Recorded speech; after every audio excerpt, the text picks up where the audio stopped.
Good morning, students. So today I am going to explain you the third chapter of geography, that is motion of the earth. Beta, this I told you in the previous class also, the meaning of rotation and the meaning of revolution. One more time beta, I am telling you, rotation is the movement of earth on its own axis, यानी जब हमारी ये अर्थ अपने चारों ओर एक axis में, अपनी axis में चारों ओर, अपने ही चारों ओर घूमती है, तो इस प्रोसेस को क्या कहते हैं बच्चे? रोटेशन। जो सेकंड मोमेंट है बच्चे वो है रिवॉल्यूशन। सो रिवॉल्यूशन क्या होता है बेटा? When the moment of earth around the sun in a fix part और ऑर्बिट इज कॉल्ड रिवॉल्यूशन।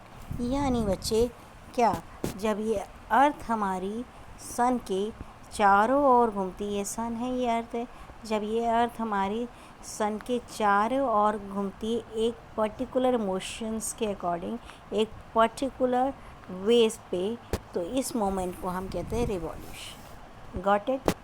ये दो चीज़ें आपको पता होनी चाहिए। थर्ड है बेटा आपको क्या, ऑर्बिटल प्लेन क्या होता है? थर्ड वर्ड है ऑर्बिटल प्लेन। जैसे बेटा आप ये पिक्चर देख रहे हैं तो आप देख रहे हैं हमारी जो अर्थ है बच्चा वो क्या है? राउंड नहीं है, जो शेप है हल्का सा क्या है? जियोइड शेप है। और आप देखेंगे हमारी अर्थ हल्की सी अपने एक्सिस पे झुकी हुई है, यानी इंक्लेशन में झुकाव, यानी आप देख रहे हैं ना हमारी अर्थ हल्की सी झुकी हुई है, ऐसे टेढ़ी इस टाइप से झुकी है। ठीक है, तो कौन सा एंगल बनाती है वो? 66.5 डिग्री अपने ऑर्बिटल प्लेन में झुकी हुई है।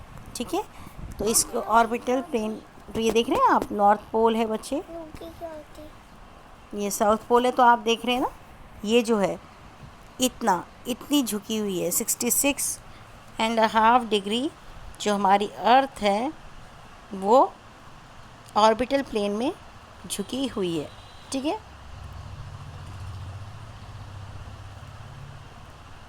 Okay, now next. ओके बेटा, तो आप देख रहे हैं the axis of the earth which is imaginary line, यानी हाँ ऐसी कोई लाइन एक्चुअली बेटा हमारे अर्थ में नहीं है। ये सारी लाइन हमने इमेज कर रखी है, इमेजिनेशन कर रखी है।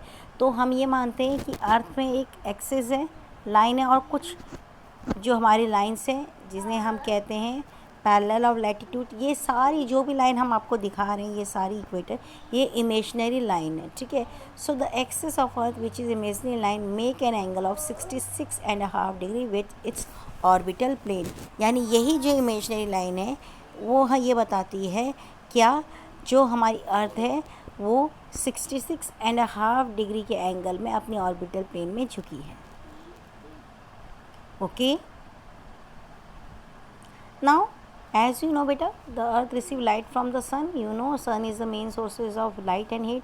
So due to its spherical shape of the earth, only half of its get light from the sun at a particular time. तो आप जानते हैं क्योंकि हमारी अर्थ का शेप राउंड है, ठीक है, स्फेरिकल शेप है, तो इस स्फेरिकल शेप के कारण क्या होता है बेटा, ये देखो केवल कुछ ही पार्ट हमारा जो अर्थ का है एक टाइम पे सन की हीट और लाइट रिसीव करता है, और बैक साइड क्या होता है हमारा, उससे अपोजिट सिचुएशन में होता है, यानी कुछ ही जो एरिया है वो लाइट को ऑब्टेन करता है। ठीक है, ये देखो इतना पोर्शन आप देखेंगे जो हमारे अर्थ का है वो लाइट वो कर रहा है, ये देखो कलर्ड है, और बैक साइड क्या है, डार्क कलर, दैट मीन्स वहाँ क्या हो रही है, नाइट हो रही है। ये सारा इसलिए है बेटा क्योंकि हमारी अर्थ का शेप है स्फेरिकल। ओके, सो वही लिखा है the position facing the earth experience day with the other half away from the sun experience night. यानी जो पार्ट हमारे सन से लाइट को, जो पार्ट हमारे अर्थ का सन से लाइट रिसीव करता है वहाँ डे होता है, और उसके अपोजिट साइड में क्या होती है, नाइट होती है। तो सर्कल ऑफ इल्यूमिनेशन यही होता है, यानी जो सर्कल, एक ऐसा सर्कल जो हमारे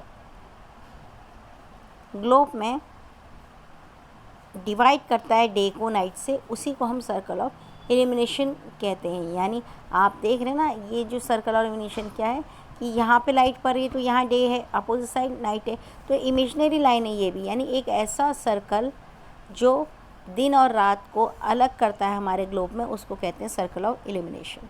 ओके एंड बेटा you know earth take about 24 hour to complete one rotation, यानी अर्थ को अपने ही एक्सिस में घूमने में कितना टाइम लगता है, 24 आवर लगता है, ठीक है, अपनी एक रोटेशन को पूरा करने में। और इसीलिए इसको एक अर्थ डे भी कहा जाता है इस रोटेशन के पीरियड को। और इसी को क्योंकि daily 24 hour in a day होता है, तो यानी एक डे में अपना एक रोटेशन कंप्लीट करती है, इसलिए इसे डेली मोशन भी कहा जाता है। ये ऑलरेडी मैं आपको एक्सप्लेन कर चुकी हूँ। सेकंड जो क्वेश्चन है बेटा बनता है, what would happen if the earth did not rotate. अब आपसे एक क्वेश्चन पूछा जाए कि बच्चे हम कह रहे हैं अर्थ के रोटेट होने से क्या हो रहा है, डे एंड नाइट होता है, ठीक है, यानी अर्थ अपने एक्सिस में घूमती है, इसलिए दिन और नाइट का जो फिनोमिना है, जो प्रोसेस है, वो इसलिए होता है कि अर्थ रोटेट कर रही है अपने एक्सिस पे। तो क्वेश्चन है कि क्या होगा अगर अर्थ रोटेट नहीं करेगी। तो ऑब्वियसली बेटा क्या होगा, क्योंकि देखो अगर अर्थ यही है और यही बनी रहेगी और ये घूमेगी नहीं, तो क्या हमेशा जो अर्थ का एक ही पार्ट है, ये पार्ट, वो हमेशा क्या करेगा, हमेशा ये पार्ट हमेशा सन से लाइट हीट अब्सॉर्ब करेगा, रिसीव करेगा, और अपोजिट पार्ट अर्थ का ये वाला बैक साइड वाला बिल्कुल डार्क रहेगा।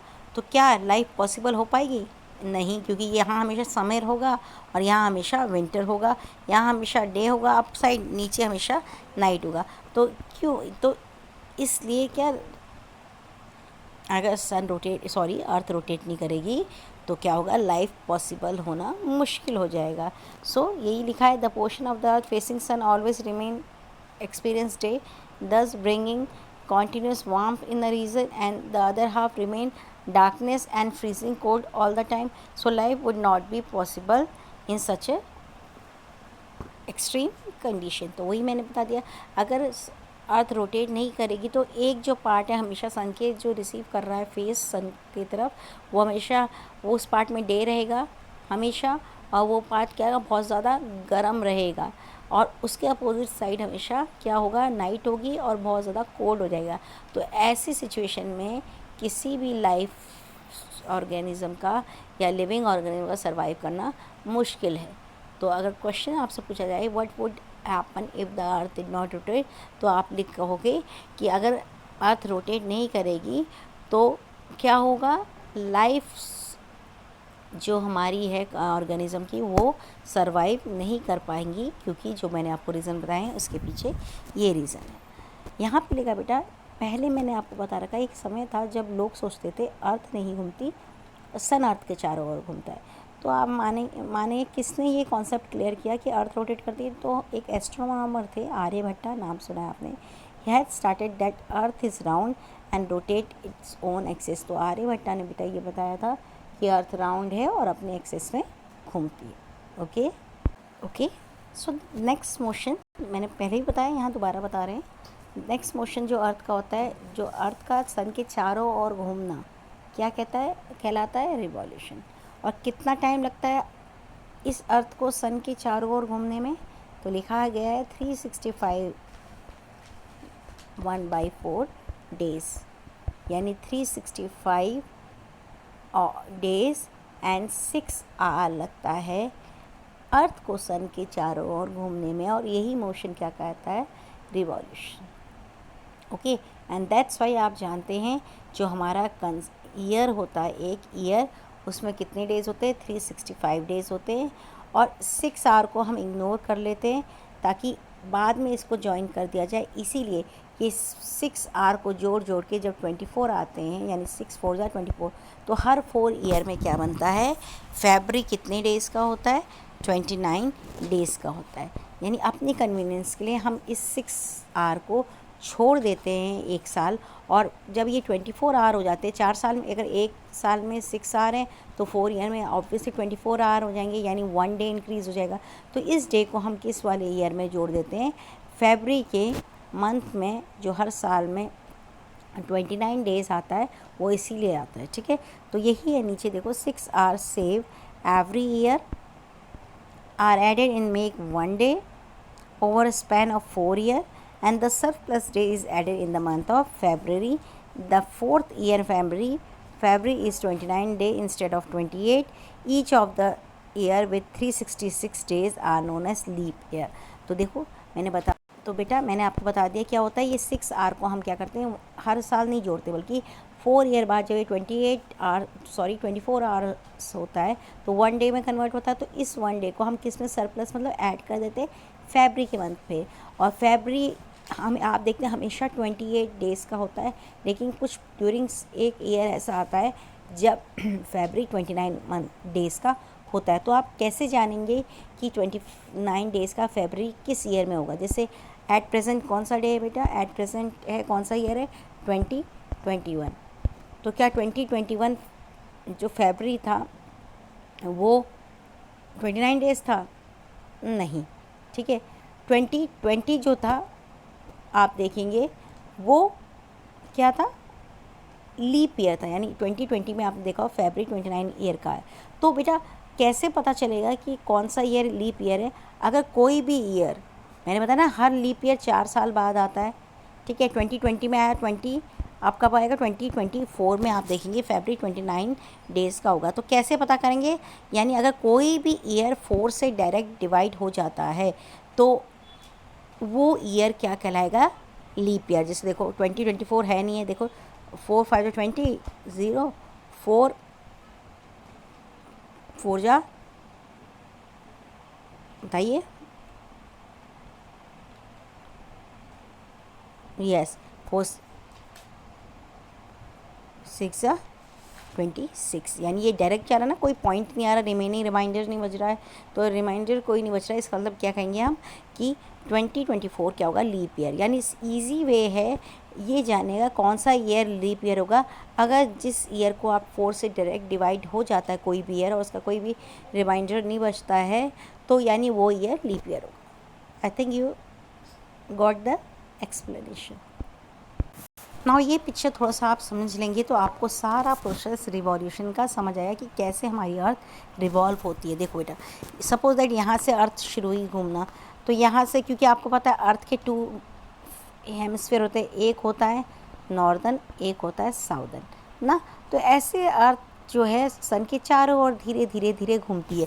तो आप ये समझिए, आप अगर ये अर्थ यहाँ से शुरू करते हैं कि क्या है, ये अर्थ है, ये देखो या इस एरिया में रिसीव हो रही है क्या, सन की रेज डायरेक्ट, और यहाँ पे इस एरिया में, यहाँ पे इस एरिया में, यहाँ पे इस एरिया में, यानी हम ये करें, अगर सन यहाँ से, अर्थ यहाँ से घूमना शुरू हुई है तो हम ये मानेंगे कि क्या, देखो आराम से देखिएगा कि ये जो एरिया है, ये वाला एरिया, यहाँ पे क्या हो रही है, डे हो रही है। तो जिस एरिया में डे हो रही है वहाँ क्या होगा, यानी सन की रेस जहाँ पहुँच रही है वहाँ डे भी होगा और क्या होगा, समर होगा, क्योंकि ये एरिया रिसीव कर रहा है ज़्यादा सन की रेस।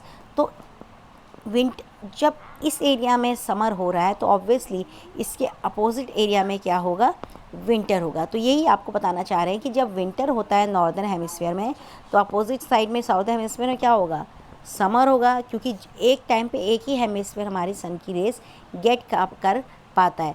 तो 22 दिसंबर को क्या माना जाता है, विंटर सॉल्स्टिस माना जाता है। क्योंकि विंटर सॉल्स्टिस इसलिए माना जाता है क्योंकि क्या, 22 दिसंबर को जो हमारा नॉर्दर्न हेमिस्फीयर है